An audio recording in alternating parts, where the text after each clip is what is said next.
I'm going to make some corrections to what looks like a finished watercolor, but this one needs darker values in the foreground, and I need to recover some whites or some lights in the middle ground.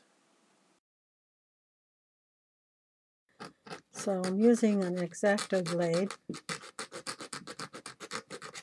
to get kind of a dry brush look to my scraping. I'm scraping the top layer of this paint off. Now that brightens it up a little bit. Maybe I'll just put a few more of these in here like this. Winslow Homer used to cut pieces out of his paper with his penknife.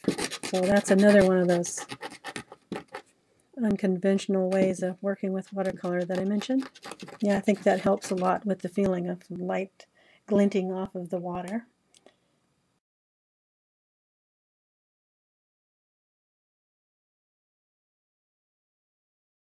I'll get some burnt sienna, mix it in with my green.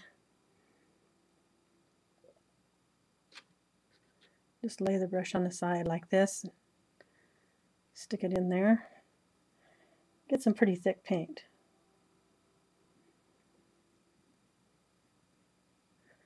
Just kind of print it. A few dry brush strokes.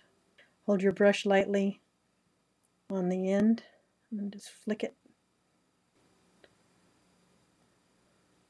All these little, the last 5 strokes, you know, those are the ones that take the longest. That's the color we need for some of these tufts of grass sticking up.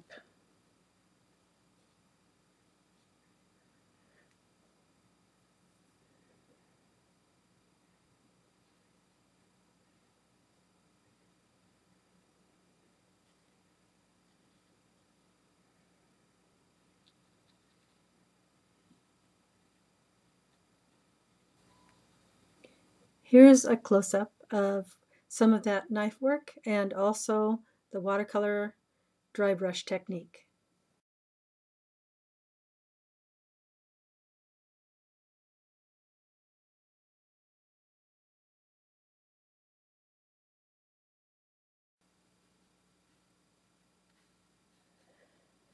I saw how much it helped to put these, dark weeds in the front to give it more of a flatter feeling. So when you're ready for this, so I've mixed up a rather thick mixture of permanent yellow deep and vermilion to give us that kind of yellowy underlying color in the field. I want it to be rather opaque so that I can contrast the opaqueness of it to the transparency of what represents the water. Here now I'm going to put that yellow in there just where I had it indicated in the value study. Again, leaving a little more white than I need, just to be sure. Then I'm going to bleed off some of the middle ground so it'll disappear.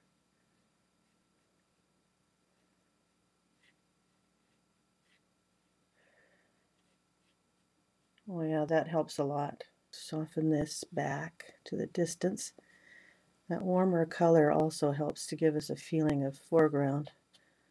Warm colors advance, cool colors recede.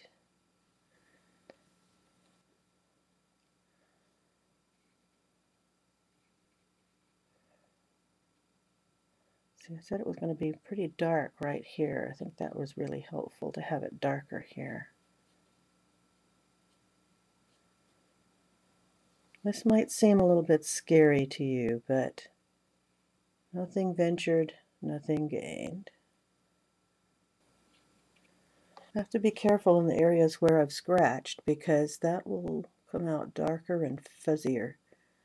So I'm avoiding any areas where I've scratched anything. much closer to my value study, much more a feeling of flooded fields.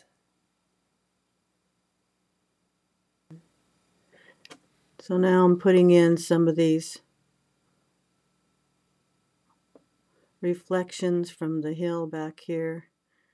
So we've got warm and cool, light and dark.